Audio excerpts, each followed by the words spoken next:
Joe Cannon made a run for the Charleston County School Board 4 years ago, and now she's still the owner of Beads on Cannon. In this edition of Quintin's Close-Ups, I speak exclusively with her one-on-one. And be sure to download the free Quintin's Close-Ups app in your Apple or Google Play stores. Joe! Hi. How are you? I'm fine. It's been, 4 years since I've interviewed you for Quintin's Close-Ups? It's been a while, and I'm so proud of you for all the stuff you've been doing. You've really come far. Well, thank you. Catch me up and tell me what's going on here at Beads on Cannon. Well, we've gotten so big with our merchandise that we are getting customers from New York that come down because we have more stones than anybody else. I have customers from overseas that come over to the States once a year and always try to come by here. So we've got lots and lots of beads. We've expanded our inventory, and I think we probably have the best inventory on the East Coast. Wow. So it's good. Like I said, it's been 4 years since I have talked to you for Quintin's Close-Ups. But boy, tell me, how do you feel inside when you think of your business and how it's going right now? Oh, I think it's great. I'd like to have more customers, but wouldn't everybody?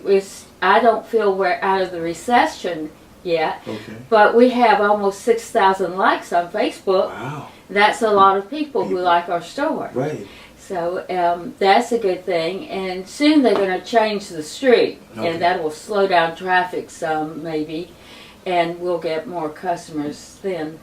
Let me stop you there. You talk about the change in traffic here, which is what Cannonboro, here on Cannon Street. What is the future of this neighborhood in your mind? I think it'll be more of a neighborhood. I think it'll be more of an isolated little neighborhood, not isolated so to speak, but a neighborhood that will have its own characteristics, and it will be a neighborhood that people who come to Charleston will want to visit, to go to the little shops that are sort of eclectic, and we have a lot of restaurants here. They're everywhere, and people will want to come eat at the restaurants and just go around the neighborhood and enjoy it. It won't be like, right now, Cannon Street is like I-26. Mm. It's like a thoroughfare. People use it to go from one part of the city to the other part of the city. And they use Spring in the same way. Right. And that sort of takes away from this being a neighborhood. And the cars go so fast. I heard a dog get hit by a car. And the woman had just drove down from, I think, Ohio, and she parked on the street and opened the door, and a dog got out. She didn't realize that the street was as heavily trafficked. Right. And the dog came around and got hit. I thought it was a child. I heard it crying so bad, and it died. But we just really don't need to be the thoroughfare through Charleston. You talk about Charleston. There's a lot of changes going on here. How would you describe Charleston right now in your mind? Bad for traffic, and you can't find parking anywhere. I moved here 35 years ago. I'm a come-here, not a been-here. And when I moved here, I could go shopping on King Street. I could find parking. It was not a hassle. Now, if I want to go to the Harris Teeter on East Bay, it's going to take me a while. I actually travel across the river to try to get to a grocery store, then try to go through the traffic downtown, even though it's nearer to me. Mm. And as you know, just last night, let me turn to some national news. President Donald Trump delivered an address to the nation yesterday from Phoenix, Arizona, and in that particular speech, he outlines his issues with the media as well as some of his opponents. When you look back at that speech, where does your mind go to? Well, it's no secret I'm not very happy with Donald Trump. And I don't think he has a handle on what's happening in the United States. Maybe he's aware, but he doesn't know how to fix it. I think that he creates more problems than he solves things. Mm. And he always has pictures of a lot of people at his speeches, but those are not real pictures. Those are pictures from other events. He has a small group of people who are solidly for him, but that's not really enough. I don't think we should go back to Afghanistan, because I think we will be stuck there for a long time. The Vietnam War was not pleasant. We hated it. And this, him going into Afghanistan and some of these other areas, is just going to drag it out, and it's going to kill more of our young people. And let me take you to Charlottesville. Obviously, there was a deadly protest there a week ago, and that actually sparked a debate around the country. And a lot of people are asking now, even in this particular city, which has lots of them, but take down some of those monuments and memorials. Where do you stand when you think of taking down monuments? I don't care about the monuments. I rarely notice monuments. I never see the Calhoun statue. It's way up high. They don't make a bit of difference to me. If African Americans said to us, I want you to take the monument down, I would say take the monument down, because it doesn't matter to me. Put it in a museum. But I think we have to figure out why we're taking them down. Are we taking them down because we feel guilty, because of white privilege, or what have you? We need to be putting our efforts into education, where children are not getting what they need, where the playing field is not level. But as far as the monuments go, they can come down. I don't care. Speaking of education, as you know, Charleston Mayor John Tecklenburg basically says, hey, let's keep the monuments up, but let's add some markers to it. You could do that. Okay. If you go back, I think it was the 7th grade or 8th grade South Carolina history book written by Oliphant. I think her name was Oliphant. It was very racist. It didn't tell the right story. It told a story in terms of whites instead of what really happened to African Americans. This book was out as late as the late 50s. Okay. So, and some of the monuments probably could stand to have a plaque that explains the history in front of it, instead of just saying, this is Robert E. Lee, this is Robert E. Lee.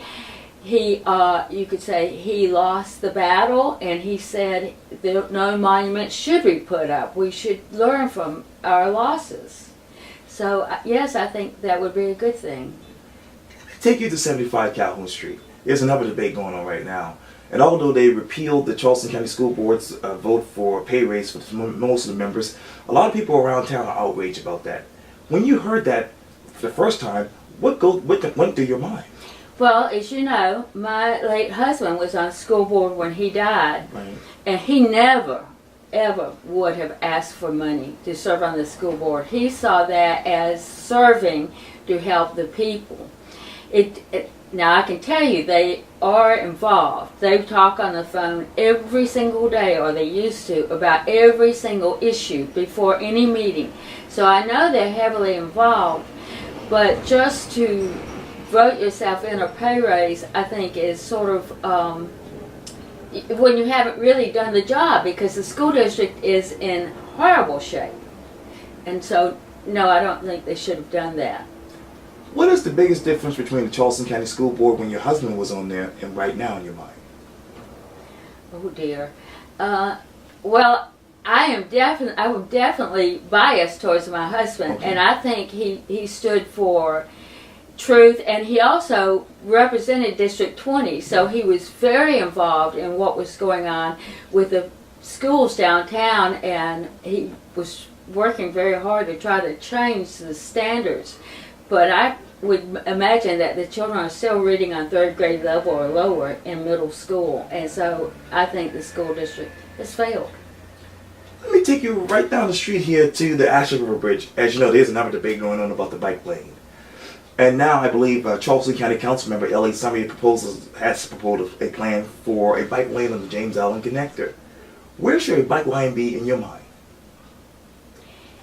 I'm not sure, because I don't like to go across those bridges very much because of traffic. And if you get on Folly Road, that traffic is horrendous. I don't know where those people are coming from.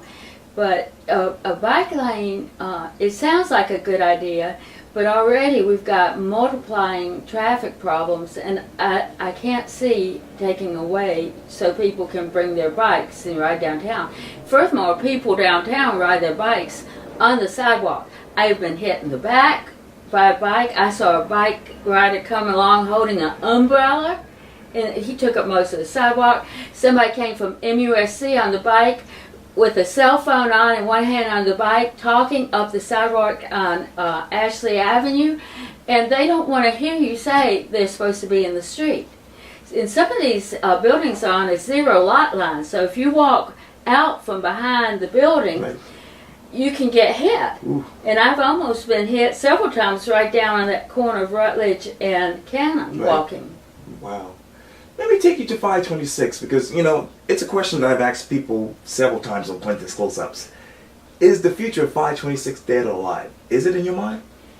I don't know. When let me go back to Folly Road. Okay. Okay, I use that Lowe's. That's about anywhere I will go on Folly Road because the traffic is very bad. It's like Ashley Phosphate Sure. on Folly Road.